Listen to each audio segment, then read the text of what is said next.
If you've lost the ability to send money on Cash App, restoring your sending privileges is essential for seamless transactions. Follow these steps to regain access. Step 1. Check your account status. Log into your Cash App account and check for any notifications or alerts regarding your account status. Ensure that your account is verified and in good standing. Step 2. Update your app. Make sure you are using the latest version of Cash App. Go to your device's App Store, search for Cash App, and update it if a new version is available. Step 3. Verify your identity. If prompted, complete the identity verification process.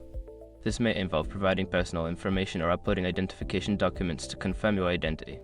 Step 4. Review your payment limits. Before filing a refund or dispute, use the SROC.com link in the description to open the refund dispute deadline calculator and confirm your deadline. Step 5. Contact Cash App support. If the above steps do not resolve the issue, reach out to Cash App support. Use the app support feature or visit their website to submit a request for assistance. By following these steps, you should be able to restore your sending privileges on Cash App.